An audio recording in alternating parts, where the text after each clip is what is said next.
Shalom Javerim, Hag Sameach.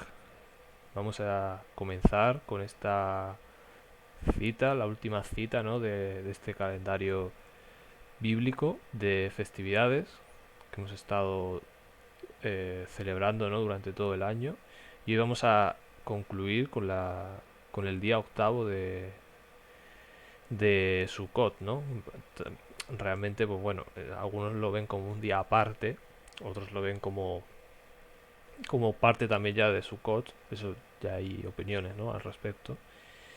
Pero es como la última cita, ¿no? Básicamente, el último Shabbat de todos los que se celebran a lo largo del año, ¿no? Y bueno, voy a compartir la vista de moderador. Hay ciertas cosas que, oye, evidentemente no vamos a hablar de todo. Esta cita tiene bastantes detalles de los que uno puede exprimir, pero hoy vamos a estar hablando de ciertos simbolismos, ciertos relatos también que apuntan a esta cita. Y por supuesto, un segundito, voy a compartir la vista de moderador y así podéis ver las notas. Bien, y bueno, digamos la cita, la referencia a la que vamos a estar, con la que vamos a empezar es números 29-35, que es donde aparece las dos palabras juntas, Shmini Atzeret, ¿no? Que aquí os la he puesto en hebreo. Que, bueno, en Levítico 23 también se aparecen las dos palabras, pero no aparecen como tal, como un nombre completo, ¿no? Como dos palabras que forman el nombre que dan el nombre a esta cita, ¿no? Así que os lo he puesto aquí la cita para que la tengáis, y quería comentar también antes de empezar un detalle, y es que según el calendario hebreo, tanto rabínico como caraíta, nos encontramos en el año 5782. Lo digo porque, ah, aunque es cierto que hay un debate sobre si se quitaron o se pusieron años, oficialmente el año es este, ¿vale? Luego habría que entrar a investigar si hay la posibilidad de que de que esto sea eh, estrictamente correcto, ¿no? Pero la verdad, yo creo que no nos tenemos que centrar tanto en estos detalles. Yo creo que hay que centrarse en lo importante, que son el significado de estas citas, tanto para nuestro día a día como para cuando las celebremos en comunidad, ¿no? Entonces, yo creo que es lo más importante. Lo demás son detalles que, bueno, que si lo sabes bien, y si no, pues ya nos lo mostrará Hashem, ¿no? Así que, bueno, no eh, hay que tener un equilibrio, ¿no? en estos puntos. Y bien, pues sin más, con la ayuda del Eterno vamos a empezar.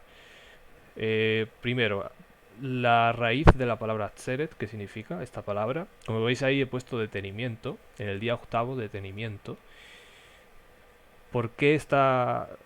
¿Qué pasa? Que esta palabra la traducen, ¿vale? Normalmente cuando vais a la escritura, a estos mismos versículos, lo suelen traducir como asamblea, como reunión, etcétera, ¿no? Entonces, y aunque es cierto que algunos judíos incluso le han atribuido este significado, porque siempre va asociado a una reunión, realmente el significado puro y más estricto de la palabra es detenimiento.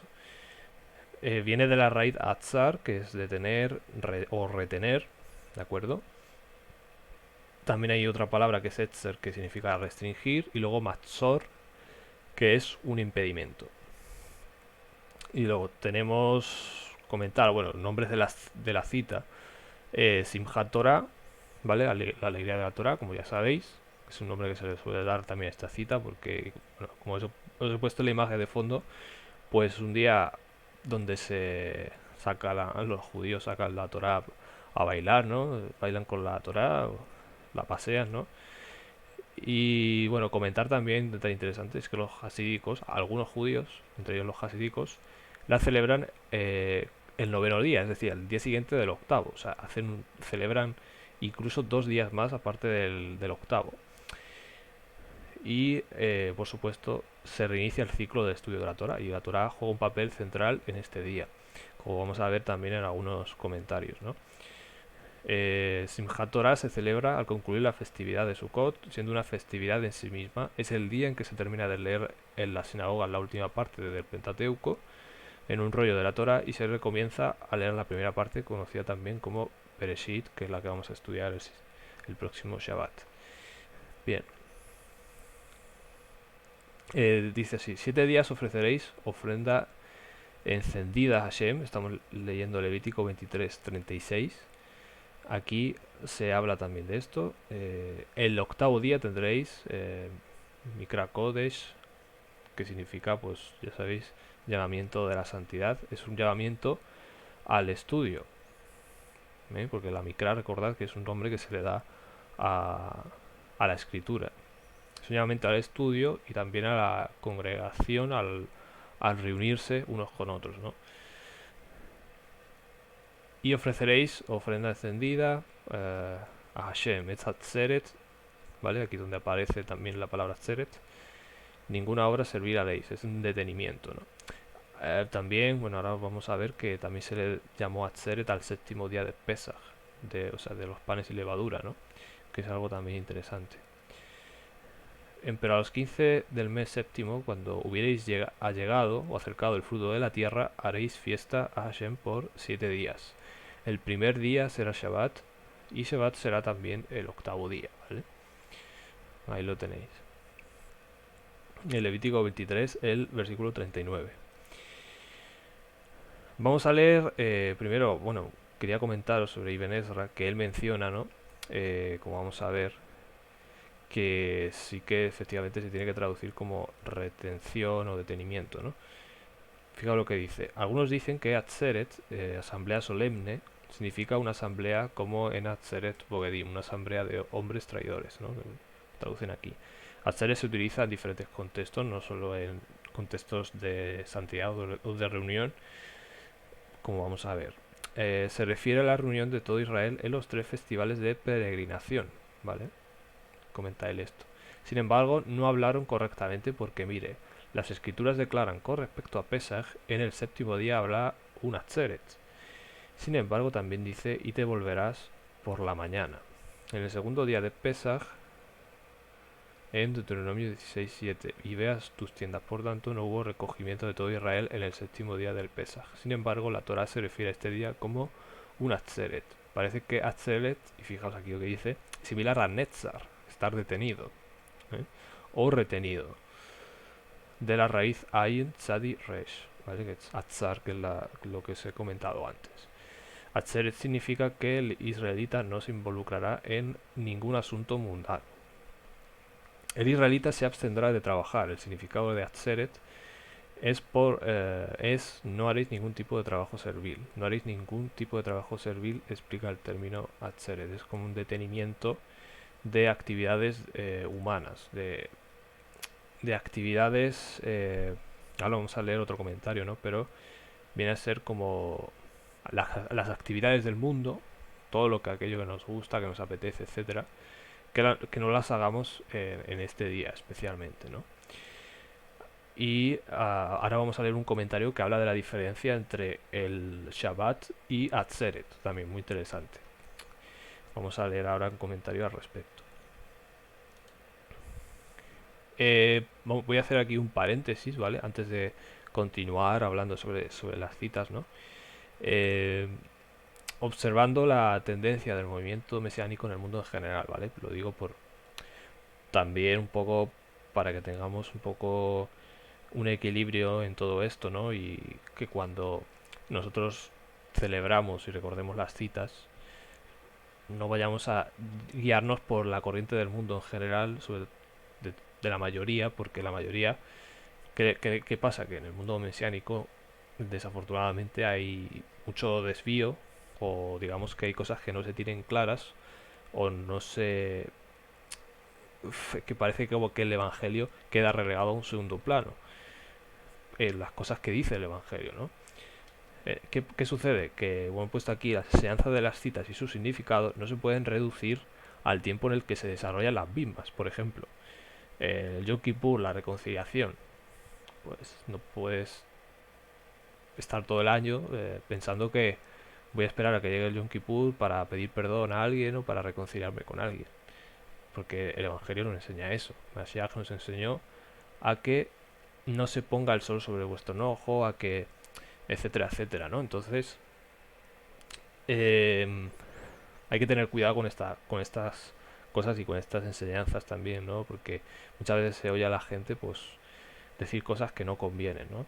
Que no son, que se alejan un poco del Evangelio, se centran mucho en, en el judaísmo, sacan mucho de judaísmo, pero también meten cosas que no convienen, sobre todo si uno es seguidor del Mesías, ¿no? Entonces el dar importancia a las citas no implica que tú tengas que todo gire ya alrededor de eso y que luego en el día a día pues todo siga igual, ¿no? Sino que igual, nosotros estudiamos cada Shabbat, sí, nos reunimos en Shabbat, e intentamos hacer como apartarlo de los otros días, pero los otros días son importantes también y uno tiene que vivir y acostumbrarse a vivir como si todos los días fueran para Hashem, ¿eh? No solo el Shabbat es para Hashem, todos los días son para Hashem, Él creó todos los días y cada día tiene su función, ¿no? O sea, el Shabbat tiene una función, las citas tienen una función, pero el significado y la esencia de estas citas, y el Shabbat también es una cita, uno las tiene que tratar de trasladar a la vida, a toda la vida, porque de hecho eh, es lo que es Mini Atzel, una de las enseñanzas que nos trae, es que va a haber un día donde va a haber un día eterno, es decir, donde todo el tiempo va a ser Shabbat, ¿no? Como dice el dicho, ¿no? Yom Shekulot Shabbat, todos los días serán como un Shabbat. Todo él va a ser como un Shabbat, ¿no? Porque uno va a estar conectado con Hashem. Entonces, uno todos los días tiene que estar conectado con él. Que también, pues, evidentemente, uno trabaja, ¿no? Pero el trabajo tú lo haces para Hashem. Entonces, no solo se extiende a un momento concreto, sino a toda la vida. Bien, seguimos. Ahora vamos a hablar un poco precisamente sobre el número 8. Antes y luego leeremos alguna cita más, algún comentario sobre esta fiesta. Y bueno, básicamente quería comentaros y hablaros un poco del simbolismo, ¿no? Del número, aparte de, bueno, de algunos relatos. Tenemos el Ein Sof, ¿vale? Ein Sof es una idea que se habla mucho, bueno, sí es cierto, en círculos judíos, sobre todo cabalísticos, pero a mí lo que me interesa es lo que significa esta palabra, que significa ningún final o sin límites, ¿vale? El octavo día podemos decir que es el día sin límite o el día que no tiene fin, ¿no? Y de hecho, pues así es como se ha entendido incluso desde la perspectiva árabe, incluso, no deja de ser una perspectiva semítica y que a su vez deriva de la perspectiva hebrea, ¿no? Pues tiene ese significado, ¿no? Ese simbolismo. Tenemos aquí, os he puesto aquí cómo ha evolucionado. Recordad que los números que tenemos hoy, que normalmente usamos, ¿no? El 1, el 2, el 3, etcétera, provienen de los árabes y a su vez derivan de los indios. O sea, tiene un origen indoarábico, como pongo aquí. Y el 8 igual, ¿no? Tiene ese origen. Y os he puesto este pasaje de la segunda epístola de Pedro, ¿vale? Dice así: así que vosotros, oh amados, pues estáis amonestados, guardaos que por el error de los abominables no seáis juntamente extraviados y caigáis de vuestra firmeza, mas creced en la gracia y conocimiento de nuestro Señor y Salvador Jesucristo. A Él sea la gloria ahora y hasta el día de la eternidad. Amén, ¿no? Entonces vemos cómo Pedro habla del día de la eternidad. O sea, es un día en el que ya todo va a ser eternidad a partir de ahí, ¿no? Y por eso Pedro lo menciona. Y probablemente esté haciendo referencia también a este octavo día de Shmini Atzeret, ¿no? Cuando ya todo el pecado del mundo pues va a llegar al final, ¿no? Y más vamos a ver más sobre esto. Sobre la Wikipedia encontrado esta cita, ¿vale? Me parece interesante. La Rub, el Iz, en árabe, es una estrella de 8 puntas que se usa en el Corán para indicar el fin de un capítulo. Fijaos. En árabe, Rub significa cuarta e Iz significa parte o partido, por lo que vendría a significar cuarta parte. Parece ser que es una representación del paraíso, que según la creencia islámica está rodeado de 8 montañas. O sea, fijaos cómo, eh, aunque es evidentemente tiene un origen fuera de la Biblia e incluso podríamos decir que pagano, pero esta idea de que el 8 representa la eternidad viene a significar la eternidad, pues no está solo en la escritura, sino que también está en otras culturas también, ¿no? La árabe puede estar, y esta idea no es pagana, es decir, es una idea una reminiscencia que incluso podríamos decir que es anterior al Islam y a todas estas religiones, ¿no? Entonces lo dejamos ahí, ¿no? Y bueno, incluso algunos estados islámicos, bueno, usan esta estrella de aquí que os he puesto, pues para las banderas y demás, ¿no? Como ya sabéis. Y dice que se conoce como la estrella de Salomón, y muy curioso. Y esto me llevó a mí a estudiar, ¿no? Y justo me encontré efectivamente que cuando Salomón dedicó la casa, cuando Salomón terminó de construir ese templo, ¿no? Esa casa para Hashem, justo se menciona el día octavo. Y vamos a leer este relato que está en Primera de Reyes, no, Segunda de Crónicas, capítulo 7, y vamos a leer todo de seguido, ¿no? Dice, y como Salomón acabó de orar, el fuego descendió de los cielos y consumió el olá, el holocausto y las víctimas. Y la gloria de Hashem hinchó la casa, la llenó. Y no podían entrar los sacerdotes en la casa de Hashem porque la gloria de Hashem había llenado la casa de Hashem. Y como vieron todos los hijos de Israel descender el fuego, fijaos la idea de descender el fuego también, eh, es algo que vamos a ver más tarde, y la gloria de Hashem sobre la casa, cayeron en tierra sobre sus rostros en el pavimento, y adoraron confesando a Hashem, fijaos, confesando a Hashem y diciendo que es bueno y que su misericordia es para siempre. Todo esto va conectado al octavo día, ¿vale? A la dedicación del templo, a que Hashem va a hacer su tabernáculo con nosotros. Todo esto luego lo leeremos en Apocalipsis también. Entonces el rey y todo el pueblo sacrificaron víctimas delante de Hashem y ofreció el rey Salomón en sacrificio 22.000 bueyes y 120.000 ovejas. Sumando estos dos números, esas cantidades, nos da 142.000. O sea, llega casi a lo que son los 144.000 que ya alguna vez hemos comentado, ¿no? Que se refiere a la medida del altar del sacrificio, medida en huevos, que aparece, bueno, en la literatura judía también, ¿no? Y los sacerdotes asistían en su ministerio, y los levitas con los instrumentos de música de Hashem, los cuales había hecho el rey David para confesar a Hashem, que su misericordia es para siempre, cuando David alababa por mano de ellos, ¿no? Y bueno, y Apocalipsis nos habla de las arpas, ¿no? Y demás, de los tañedores. Se me fue. Aquí, ¿no? Seguimos. Asimismo, también santificó Salomón el medio del atrio que estaba delante de la casa de Hashem, por cuanto había ofrecido allí los holocaustos y los sacrificios, etcétera, etcétera. Vale, y luego dice, entonces hizo Salomón fiesta 7 días, y con él todo Israel una grande congregación, desde la entrada de Amat hasta el arroyo de Egipto. ¿De acuerdo? Vamos a ver, ¿vale? Primero menciona 7 días, ¿vale? Recordad que aquí se menciona que es... bueno, aquí no lo menciona, pero vamos a ver que esto se realizó en el mes séptimo, ¿de acuerdo? En el mes de Tanim. Vamos a ir aquí, que quiero mostrar el mapa para que veáis cuál era la extensión de la que se está hablando aquí, ¿no? Tenemos, por un lado, el arroyo de Egipto, se menciona, ¿vale? El arroyo de Egipto, aunque no aparece aquí, es la que marca digamos, la separación entre el desierto del Negev, que está al sur de Jerusalén, con la península del Sinaí. Entonces estaría más o menos por aquí, por donde la E de Edom, más o menos, estaría este arroyo, ¿no? Que probablemente ya en nuestros días esté seco, ¿no? Eh, mm, y Amat está aquí arriba, al norte de Siria, ¿de acuerdo? Está, bueno, norte, casi centro de Siria. Y más al norte está la ciudad de Alepo, ¿no? Tenemos Damasco al sur. Y fijaos que hasta dónde llegaba el reino de Salomón, o por lo menos, más que el reino, porque el reino llegaba hasta el Éufrates, realmente, y la influencia del reino, ¿no? Hasta dónde podía llegar su extensión. Pero lo que es esa gran congregación de la que se habla aquí, ¿no? Se habla de eh, una gran congregación, una gran reunión de personas,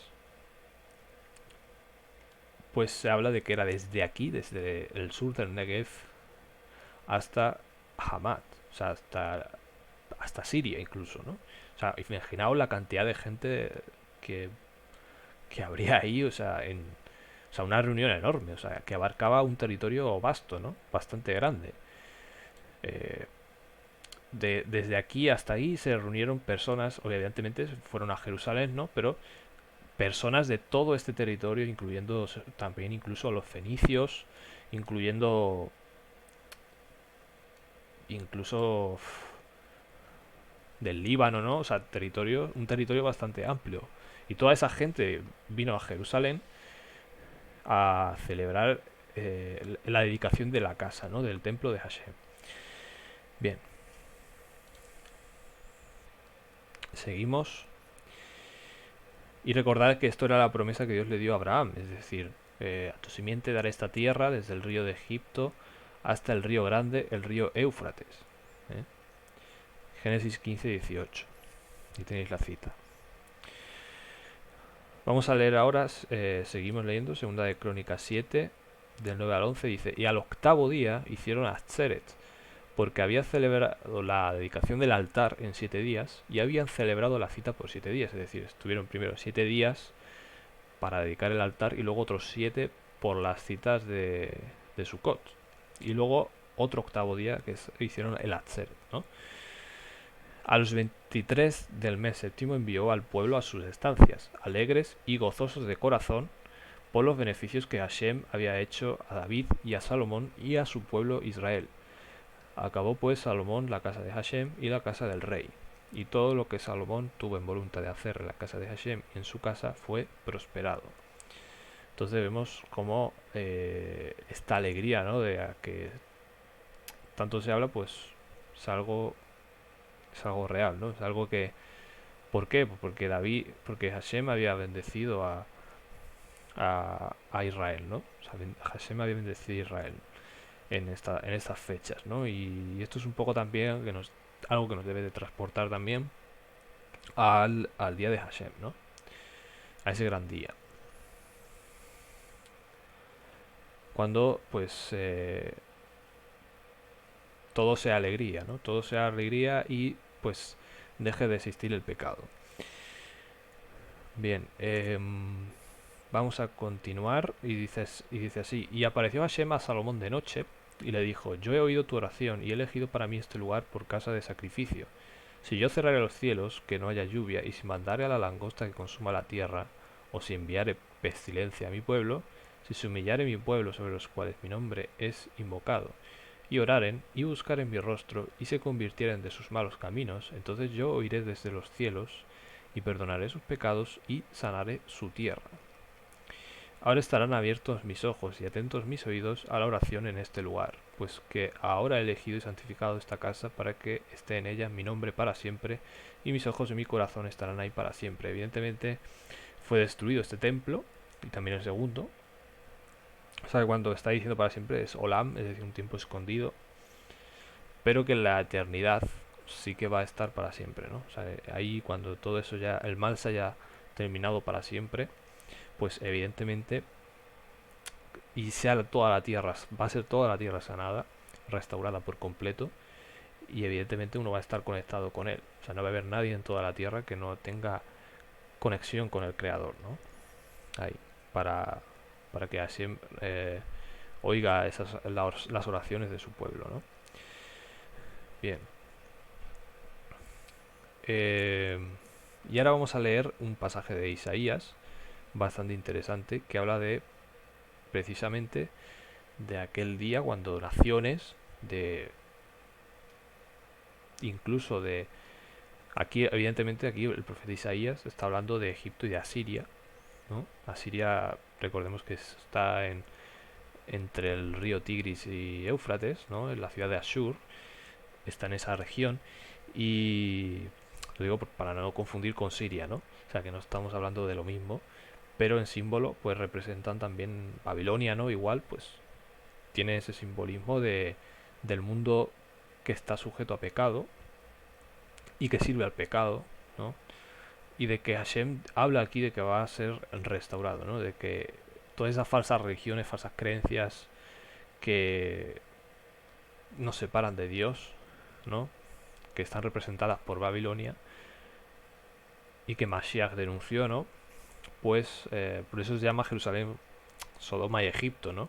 En símbolo en Apocalipsis, porque nos está hablando de que esas falsas religiones que llevan a la gente a justificarse por sus propias obras o a tratar de obtener la salvación por sus obras van a desaparecer, ¿no? Ya sean para religiones paganas, religiones incluso que confiesan aparentemente que sirven a Dios, pero en verdad es apariencia de piedad, ¿no? Porque no hay una sanidad y una restauración verdadera en sus corazones. Entonces, se habla de que va a restaurar a, a Egipto y a Siria, o sea, a Babilonia, o sea, va a restaurar a todas estas naciones y pueblos que sirven al pecado y a las falsas religiones. Y en Isaías aquí 19, ¿vale? Vamos a leerlo un poco. En aquel tiempo habrá 5 ciudades en la tierra de Egipto que hablen la lengua de Canaán. La lengua de Canaán es el hebreo, ¿vale? Y que juren por Hashem de los ejércitos. Una será llamada la ciudad de Erez. En aquel tiempo habrá altar para Hashem en medio de la tierra de Egipto y el trofeo de Hashem junto a su término. Y será por señal y por testimonio a Hashem de los ejércitos en la tierra de Egipto. Porque a Hashem clamarán a causa de sus opresores, y él les enviará Salvador y príncipe que los libre. Y Hashem será conocido de Egipto, y los de Egipto conocerán a Hashem en aquel día. Fijaos que aquí está hablando de enviar un Salvador, ¿no? Y de un príncipe que los libre. Se está refiriendo a Mashiach. Y harán sacrificio y oblación y harán votos a Hashem y los cumplirán. Y herirá a Egipto, herirá y sanará, y se convertirán a Hashem. Y les será clemente y los sanará. En aquel tiempo habrá una calzada de Egipto a Siria, y asirios entrarán en Egipto y egipcios en Asiria. Hay que matizar aquí y comentar algo interesante. Es que en Daniel 11 se nos habla de, ya lo estudiaremos, es complejo, pero se nos habla del rey del norte y del rey del sur, ¿vale? Que hace referencia a Egipto y a Siria, que bueno, realmente se refiere a los Seleucidas, pero no habla de esta pelea entre estos dos reinos, ¿no? Y de hecho siempre han estado peleados entre sí, Babilonia, Egipto, etcétera. Entonces nos habla de un tiempo, y bueno, contemporáneamente pues Egipto y Asiria igual, contemporáneamente a Isaías, siempre ha librado guerras, ¿no? Entonces nos habla de que esto va a dejar de suceder, es decir, va a haber un tiempo, en aquel tiempo, ¿no? En aquel día de la eternidad, pues no va a haber más este tipo de contiendas, ¿no? En aquel tiempo habrá una calzada de Egipto a Siria, y asirios entrarán en Egipto, egipcios en Asiria, y los egipcios servirán con los asirios, junto con los asirios a Hashem. En aquel tiempo Israel será tercero con Egipto y con Asiria, será bendición en medio de la tierra, porque Hashem de los ejércitos los bendecirá diciendo: bendito el pueblo mío Egipto, y el asirio obra de mis manos, e Israel mi heredad. O sea, fijaos cómo esto no ha sucedido todavía, evidentemente. O sea, esto es algo porque siempre han estado peleados entre sí, ya sea que estuvieran los Seleucidas o los babilonios o quien fuera, siempre han estado peleando con Egipto, ¿no? Y Egipto incluso pues ha cambiado de reyes, ha habido una evolución cultural incluso, pues, porque evidentemente en la dinastía tolemaica Egipto no era el mismo Egipto que hace 1000 años, ¿no? O sea que han cambiado los reyes y las culturas, pero seguían peleándose entre sí. O sea que no se ha cumplido esa profecía todavía, a día de hoy. Evidentemente, yo creo que se refiere más a esa metáfora de Babilonia, ¿no? de las falsas religiones, ¿no? Que son representadas por estos reinos. Vale, aquí tenemos otro relato en Zacarías 2, del 1 al 13, vamos a leerlo, porque habla también de este día, ¿no? De Shmini Atzeret, fijaos, y de la destrucción del pecado. Alcé después mis ojos y miré, y he aquí un varón que tenía en su mano un cordel de medir. Y le dije, ¿a dónde vas? Y él me respondió, a medir Jerusalén, para ver cuánta es su anchura y cuánta su longitud. Y he aquí salía aquel ángel que hablaba conmigo, y otro ángel le salió al encuentro, y le dijo, corre, habla a este mozo diciendo, sin muros será habitada Jerusalén, a causa de la multitud de los hombres y de las bestias en ella. O sea, fijaos. O sea, tantos hombres va a haber en Jerusalén en aquel día que es que imposible. O sea, hacer un muro, ¿para qué? Si hay demasiada gente. O sea, va a haber demasiada gente, o sea, tanta multitud, ¿no? O sea, fijaos como en Apocalipsis capítulo 7 nos habla de una gran multitud que nadie podía contar, ¿eh? Fijaos. O sea, muchísima gente que va a estar sirviendo a Hashem en aquel tiempo. Yo seré para ella, dice Hashem, muro de fuego en derredor, y seré por gloria en medio de ella. ¿Eh? Fijaos que esto nos conecta también con Apocalipsis 20. Huid de la tierra del Aquilón, dice Hashem, pues por los cuatro vientos de los cielos os esparcí, dice Hashem, ¿no? Oh Sión, la que moras con la hija de Babilonia, escápate, ¿no? Que habla de salir de Babilonia, ¿no? Aquí vuelve un poco para atrás. Porque así ha dicho Hashem de los ejércitos. Después de la gloria me enviará él a las naciones que os despojaron. Porque el que os toca, toca a la pupila, a la niña de su ojo, a la pupila de su ojo. Porque aquí yo arzo mi mano sobre ellos, y serán despojo a sus siervos, y sabréis que Hashem de los ejércitos me envió. Canta y alégrate, hija de Sión, porque aquí vengo y moraré en medio de ti, ha dicho Hashem. Y se unirán muchas naciones a Hashem en aquel día, y me serán por pueblo, que es lo que hemos leído con Isaías. Y moraré en medio de ti, y entonces conocerás que Hashem de los ejércitos me ha enviado a ti. Y Hashem poseerá a Judá su heredad en la tierra santa, y escogerá a una Jerusalén. Calle toda carne delante de Hashem, porque él se ha despertado de su santa morada. Fijaos qué capítulo más hermoso de Zacarías, que habla incluso de la muralla de fuego, ¿no? Además, evidentemente es una metáfora, pero fijaos cómo habla de todo esto, ¿no? Entonces, muy interesante, muy interesante. Ahora pasamos ya a la última diapositiva, con la que vamos a terminar este estudio.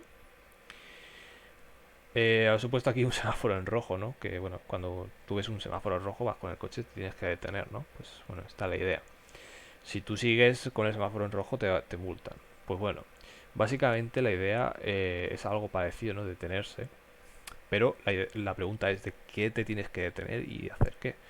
Bueno, ya hemos visto un poco que la idea es detenerse de hacer cosas del mundo ligadas al pecado, ¿no? Sobre todo. O sea, no tanto la idea de cesar de hacer actividades o trabajos, sino la idea de Atzeret es cesar de hacer como un ayuno espiritual. O sea, tú has hecho en, en Yom Kippur un ayuno físico y espiritual, o sea, ayuno de no comer ni beber nada. Pues aquí, sobre todo, se centra en lo espiritual, se centra desde la mentalidad judía, por lo menos en la oración y el estudio, ¿no? Y bueno, es algo, o sea, no viene en la Torah, o sea, realmente no te dice tienes que hacer esto o esto, ¿no? Pero bueno, es una idea de lo que puedes hacer si tú quieres hacer algo especial en este día, aunque ya digo que, o sea, es algo que tendríamos que hacer todos los días, o sea, que tendríamos que trasladarlo a todos los días en la medida de lo que nosotros podamos, ¿no? Y de que lo que Dios nos permita. Leemos el Targum de Jonatán sobre el Levítico 23:36, dice: 7 días ofrecerán una oblación al nombre del Señor. Se reunirán para orar delante del Señor por lluvia. No puedes hacer ningún trabajo servil, ¿no? Aquí nos conecta el Targum el octavo día, porque bueno, aquí donde dice se reunirán para orar delante del Señor por lluvia, eh, te habla del Atzeret, ¿vale? Te habla del Atzeret, porque en el Targum Atzeret se tradujo como asamblea o reunión, y te habla del octavo día, ¿de acuerdo? Orar delante del Señor por lluvia. Fijaos, es bastante curioso, ¿no? Aquí tenemos un comentario de Rambam, de Maimónides, dice así. La palabra atzeret es de la raíz atzor o atzar, ¿no? Contener o restringir. En consecuencia, Rashi explicará que el octavo día de los tabernáculos es el día en que Dios le pidió a Israel que se contuviera un día más antes de irse a sus hogares.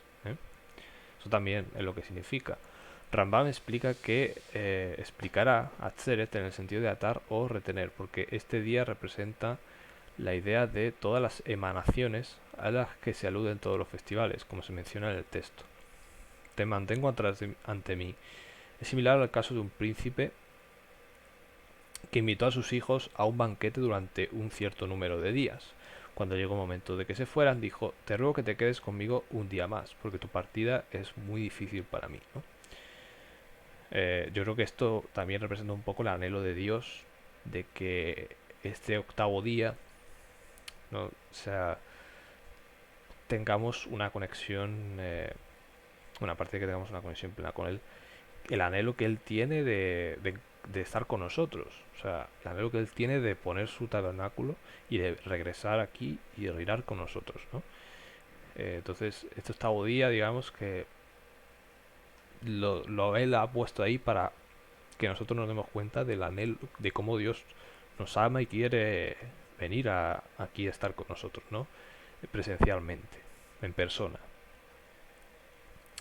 Este es el lenguaje de Rashi. Estas son palabras de la Agadá en Vayikra Rabbah.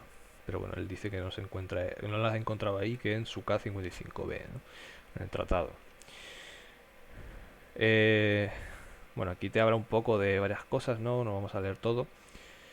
Pero sí que te comenta que, bueno, según un tratado del Talmud, bueno, el octavo día es una cita en sí misma. Bueno, eso he hablado antes de la discusión, ¿no? De que algunos dicen que es como una cita aparte de Sukkot, otros que, bueno, que está relacionado con los 7 primeros días, ¿no?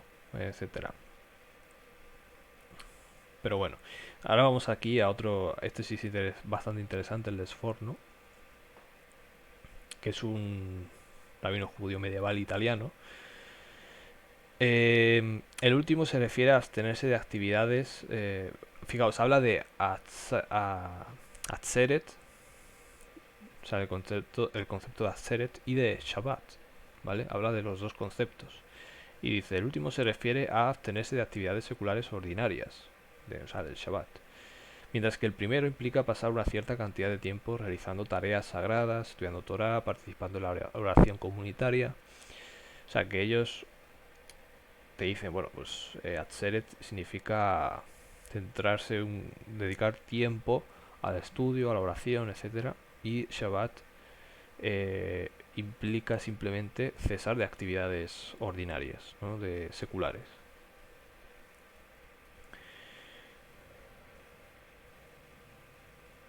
Entonces por ahí tenemos una idea, ¿no? De lo que significa. Entonces Atzeret podríamos decir que se asemeja bastante a la idea de Menuja, solo que pues bueno, Atzeret se usa en más sentidos, ¿no? O sea, no es un reposo como tal, ¿no?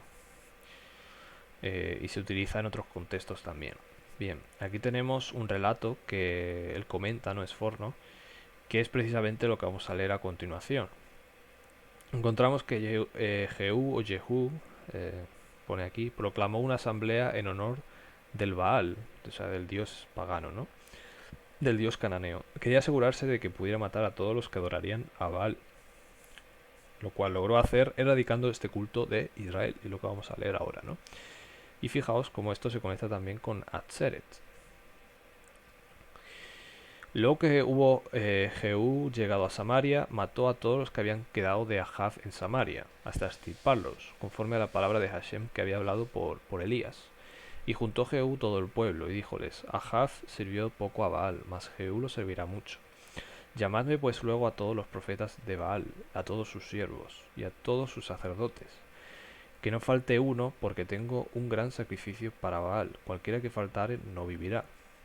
Esto hacía Jehú con astucia para destruir a los que honraban a Baal. Y dijo Jehú, santificad un Atzeret a Baal. Fijaos cómo te dice un Atzeret a Baal, pero realmente este Atzeret no era para Baal, era para detener el pecado y el culto a Baal, ¿no? O sea, la idea real que nos comenta el relato es esta. Y ellos lo convocaron, el Atzeret, ¿no? Por eso se traduce también a veces como una convocación, una reunión, una asamblea, pero fijaos cómo implica la idea de detener algo, ¿no? O sea, en este caso, que te detengas en el sitio donde estás, etcétera, ¿no? Y envió Jehú por todo Israel, y vinieron todos los siervos de Baal, que no faltó ninguno que no viniese, ¿no? Y entraron en el templo de Baal, y el templo de Baal se llenó de cabo a cabo. Entonces dijo al que tenía el cargo de las vestiduras: saca vestiduras para todos los siervos de Baal. Y él les sacó vestimentas, ¿no? Entonces ahí él les pone como una marca, entre comillas, a los siervos de Baal para saber quiénes son, con estas vestiduras. Y entró Jehú con Jonadab, hijo de Rahab, en el templo de Baal, y dijo a los siervos de Baal: mirad y ved que por dicha no haya aquí entre vosotros alguno de los siervos de Hashem, sino solo los siervos de Baal. Y como ellos entraron para hacer sacrificios y holocaustos, Jehú puso fuera 80 hombres, curiosamente 80, ¿no? El número 8. Y les dijo: cualquiera que dejare vivo a alguno de aquellos hombres que yo he puesto en vuestras manos, su vida será por la del otro.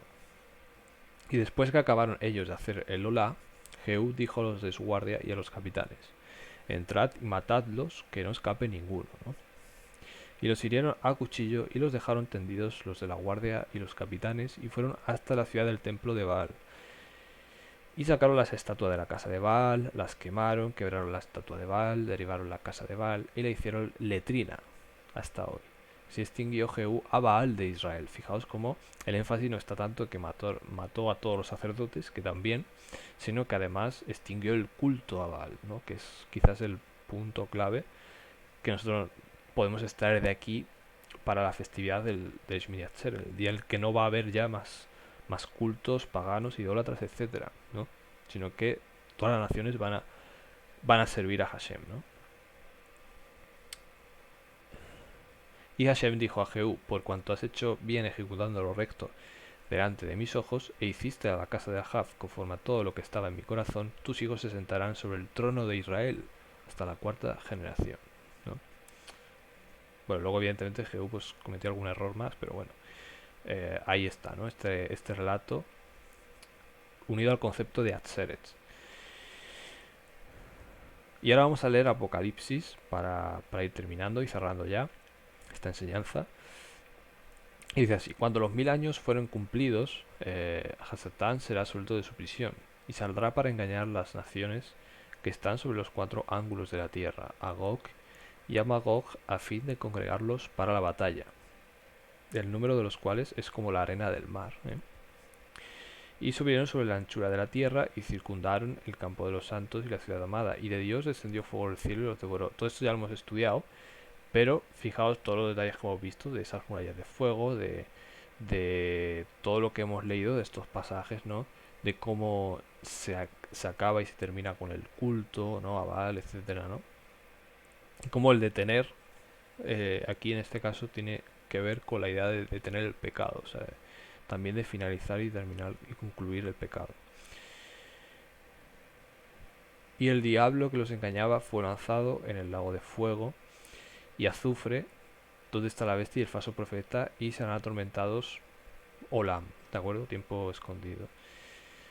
Y vi un gran trono blanco y el que estaba sentado sobre él, delante del cual huyó la tierra y el cielo, y no fue hallado el lugar de ellos. Recordad que todo esto son metáforas, ¿de acuerdo?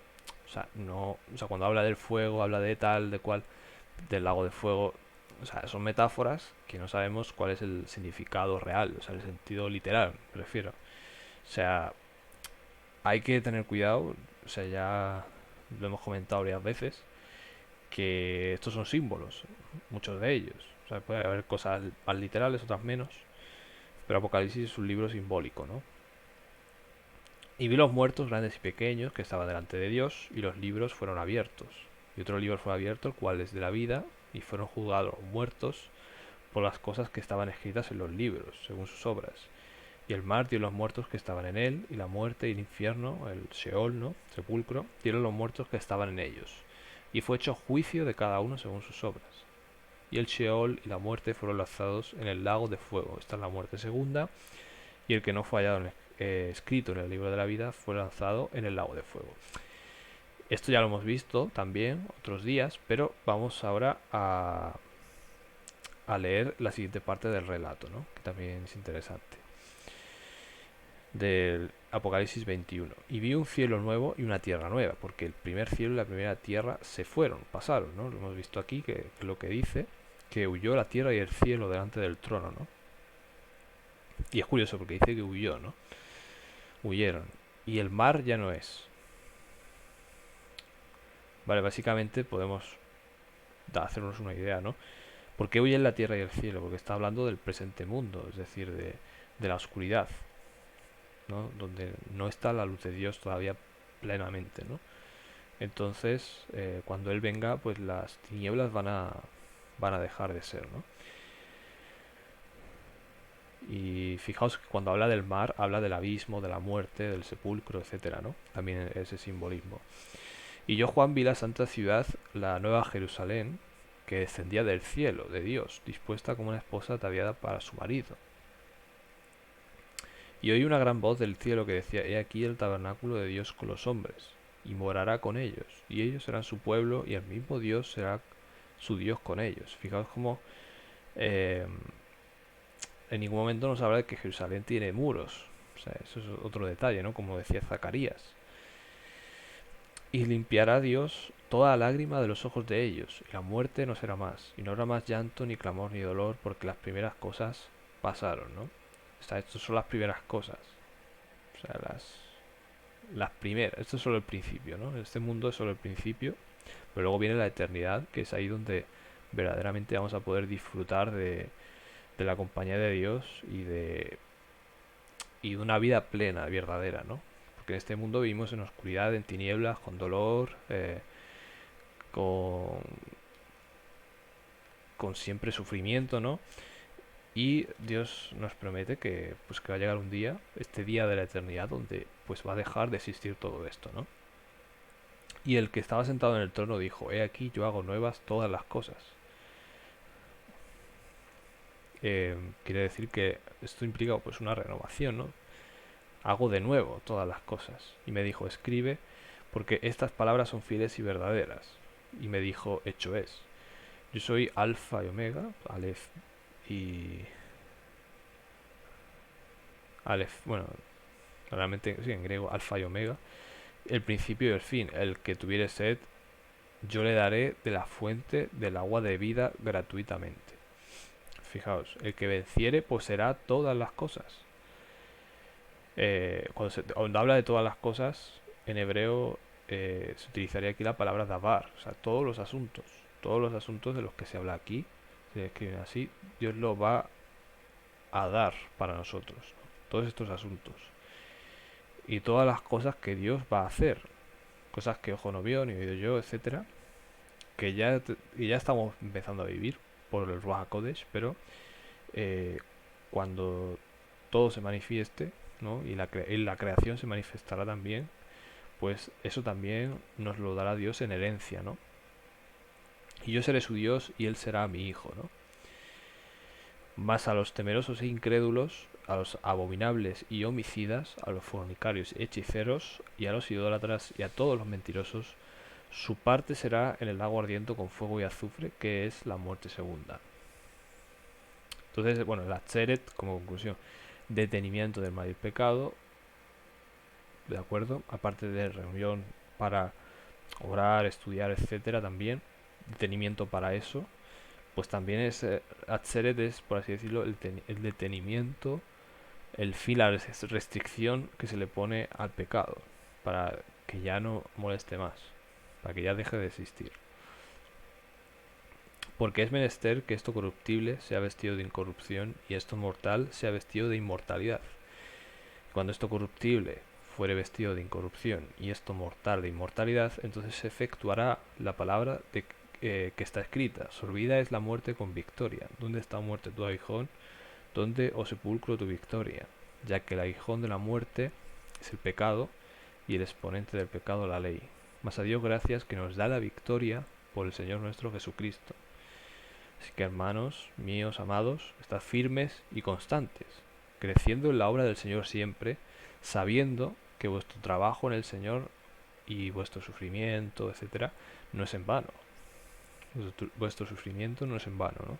Sabiendo que, pues, esto es lo que tenemos que, sobre todo, quedarnos todos los días de nuestra vida, no solo este, pero de esta cita podemos extraer eso, que va a haber un día donde se va a poner fin a todas estas falsas religiones, todas esas falsas doctrinas, falsas ideologías, eh, al pecado, a todos los que sirven al pecado, a todos los siervos del pecado, ¿no?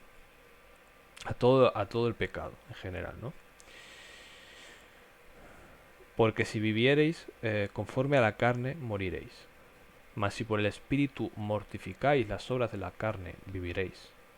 ¿Vale? Si uno vive conforme a la carne, conforme a... ¿Cuáles son los frutos de la carne?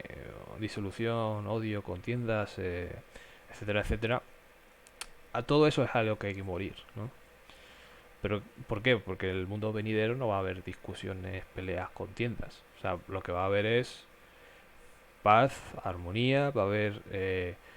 sí, o sea, va a haber aprendizaje, van a haber, a lo mejor, debates sanos, pero no va a haber odios, rencores, rencillas, etcétera.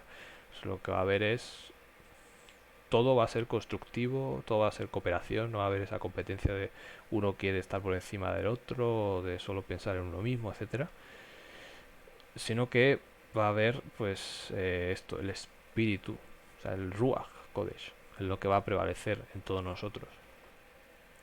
Si por el espíritu mortificáis las obras de la carne, viviréis. O sea, hacéis morir. Mortificar significa no de mortificar de como los católicos, fustigarse, sino mortificar el pecado, es decir, matar al pecado en nosotros. Eso es lo que hace Yehoshua. Cuando Yehoshua crece en nosotros y nosotros vamos aprendiendo y caminando de él, de su mano, pues vamos cada vez la carne o las obras de la carne hayan menos cabida en nosotros. Nosotros cada vez estamos más conectados con el Ruach HaKodesh, ¿no? Entonces, muy importante. Porque todos los que son guiados por el Espíritu de Dios, los tales son hijos de Dios. ¿De acuerdo? Entonces, con esto nos despedimos, Javerim. Espero que les haya sido muy útil. Ya sabéis, dejadnos vuestros comentarios, ya los estaremos leyendo. Y nada, nos veremos el siguiente Shabbat para empezar a estudiar la Parashá Bereshit, que vamos a volver a estudiarla. Y continuaremos con el resto de estudio, ya iremos anunciándolo.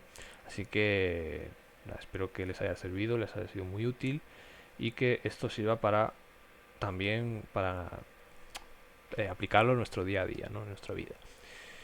Shabbat Shalom y nos vemos.